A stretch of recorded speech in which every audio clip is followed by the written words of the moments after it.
What is up, everybody? Welcome back to Eclectic Beard Gaming and Reactions. This go around, we got Cockney Rhyming Slang. Be honest with you, this was, I had one of y'all send in your accent, which, thank you so much for everybody who has sent in recordings of the accents. Please, if you want to, still send it in. I don't care where you're from.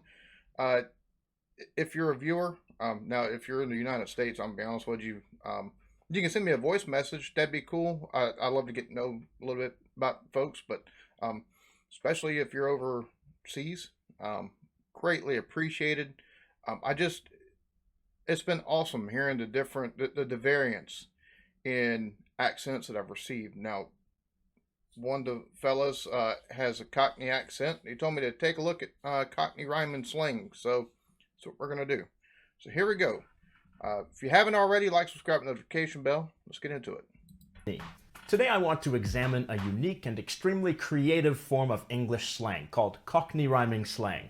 Cockneys are traditionally defined as people living within earshot of the Bow Bells of the St. Mary-le-Bow Church in the East End of London. But the term Cockney has come to refer to working-class Londoners in various parts of the city and surrounding areas. Cockney rhyming slang was first mentioned in a book published in 1859 and had probably begun to be used in the 1840s. So what the heck is it? Okay, I'll give you the most basic and cliché example of Cockney rhyming slang. I went up the apple and pears.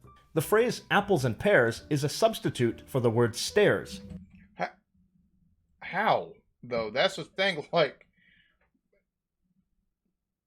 Okay, I guess we'll find out. Apple and pears. The phrase apples and pears is a substitute for the word stairs. So you take a word that rhymes with the original word and then use it to create a pair of related words. That pair of words now represents the original word, in this case, stairs. Here's the most interesting part. The second word of the pair, the one that rhymes with the original word, is usually left out, as in, I went up the apples. But how are you supposed to know what it means? Well, originally this kind of slang was not meant to be understood by everybody. It was created by street merchants and criminals in order to prevent other people from understanding what they were talking about. So it's kind of like D&D, Thieves' Cant. That's kind of what this sounds like. It's a form of like almost a Thieves' Cant almost. Or, just a language specifically so others are left out of what's being talked about. So it makes it harder for folks to eavesdrop. Wow. It's about. But it soon became a colorful form of expression rather than just covert communication. Let's look at some more classic examples. We'll start with the word house. A rhyming word is mouse. A complementary word is cat. So cat and mouse means house. I went inside the cat and mouse and up the apple and pears. It's theoretically possible to shorten both of the rhymes and say the sentence, I went inside the cat and up the apples. But it would probably be said the long way in order to be less confusing. Here's another example using an animal word. The original word is phone. Phone rhymes with... Okay, I'm just going to say this. I don't know how I'm taking and shortening that. At least if you're from the outside of there, how any of that would make any sense. I went inside the cat and up the apple. That still would make absolutely no sense if you shorten it, or if you took and cat and mouse and apple and like that. You're not going to take and tie the two together if you don't know it. I promise you, because that's wow. Bone. What animals are normally associated with bones? Dogs, of course. So dog and bone means phone. So there's this sentence. Pass us the dog. Meaning pass me the phone. In Cockney speech, sometimes the plural pronoun us can be used with the singular meaning instead of me. Here's one more sort of household object, freezer. A rhyming pair is Mona Lisa. Notice here that in my North American accent, Lisa and freezer don't rhyme. But the Cockney dialect and most dialects of England are non-rhotic, meaning that the R consonants are only pronounced before vowels. Freezer in North American English is Frieza in Cockney English, and Lisa rhymes with Frieza. I got some hands and feet from the Mona. This sentence seems a bit strange. You've got hands and feet in your freezer? Well, no, actually, that's another piece of rhyming slang, meaning meat.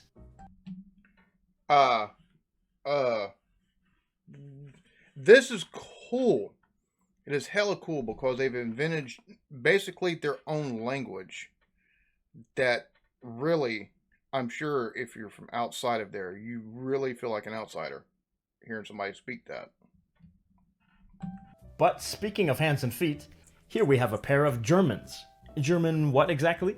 German bands, and bands rhymes with hands. German bands refers to traveling musicians from Germany who used to perform in British cities in the 19th century. Another one. Here we have a pair of plates. Plates of what? Plates of meat, which of course rhymes with feet. And here's your loaf. Loaf of bread, of course. Bread rhymes with head. And here's your boat, short for boat race. Race rhymes with face. And here are your minces. Mince pies, which rhymes with eyes. And this one can be heard all the time. And here's your north and south. In other words, your mouth.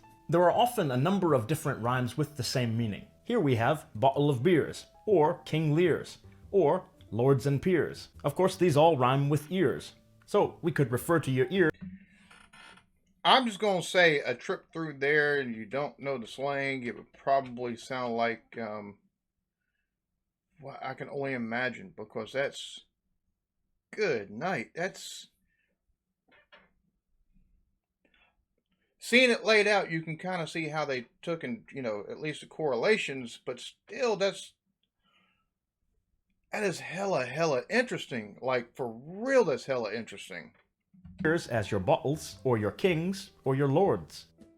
There are lots of Cockney rhymes that include cultural or literary references. There's a cup and Geoffrey on the table.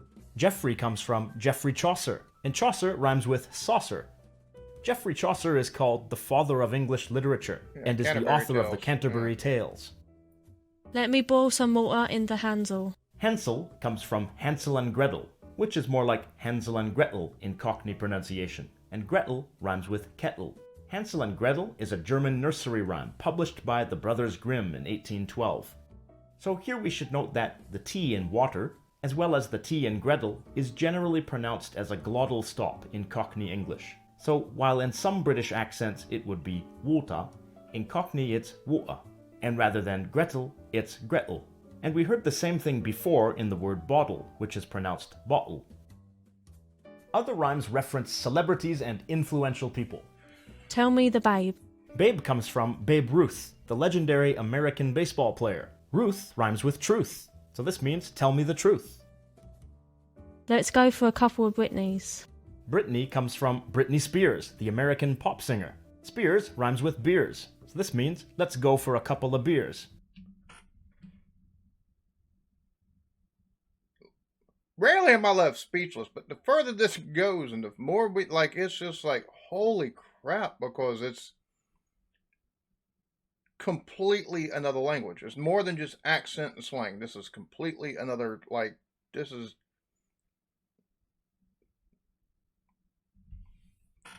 my next D&D campaign. I'm like, all right, from now on, Thieves' Camp's called, Cockney Rhyming. That's going to be, what it's going to be referred to. That's just absolutely wow. From that last one, you can see that new Cockney rhyming slang is being created all the time. There are classic rhymes, and there are modern rhymes, but whether these modern rhymes are legitimate Cockney rhyming slang or not is up for debate. Some of them are widely considered mockney rather than Cockney. Mock meaning imitation or fake. Cockney rhyming slang is not only used by genuine Cockneys these days, it has found its way into the speech of people all over the UK and even further afield. And some people imitate a Cockney accent and throw in Cockney rhyming slang even though they're not from London and not working class. If we take a look at Britney Spears on cockneyrhymingslang.co.uk, we see that opinions are divided over whether this one is classic, modern, or mockney. I would think that this one should be modern or mockney, since a classic would be something like apples and pears that has been used for decades. I guess if you like the rhyme, you'd probably classify it as modern. If you don't like it and think it's corny and inauthentic, you'd probably say it's mockney. So what do I think? Is it modern or mockney? Well, I ain't British, so I ain't got a Scooby. Scooby. Scooby-Doo. Clue. Ain't is a negative copula and auxiliary verb that originated in Cockney English. Ain't got means haven't got or don't have. There are a lot of... so that's... Okay, that's pretty cool. I use ain't all the time, but not quite ain't got. Cockney rhyming slang expressions that are rude, naughty, and downright dirty. We're going to avoid the rated R ones, but the next couple are kind of PG-13. That bloke over there is a merchant. Merchant banker. Wanker. Last night I got a bit Brahms and fell on me Harris. Brahms and list. Pissed, as in pissed drunk. That's funny. Eris. Aristotle. Bottle. Bottle in glass. Arse. Wow, like, holy crap. That's a whole long list. Oh my God. That's, wow, because you got like multiple within the same, oh my goodness, that is crazy. This is so cool though. Oh my God.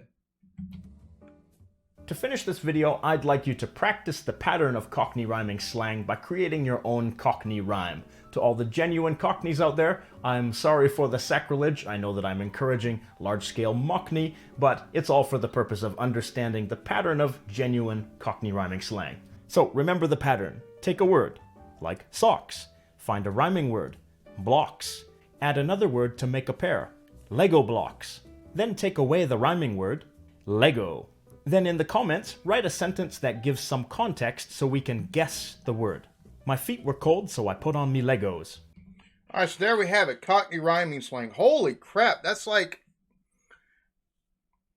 a real world example of thieves' cant.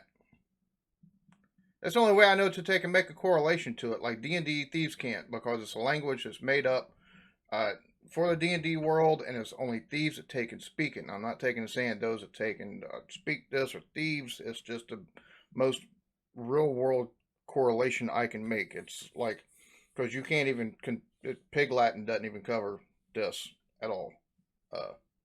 So, thank you so very much for watching. Everybody be good to each other. Love yourselves.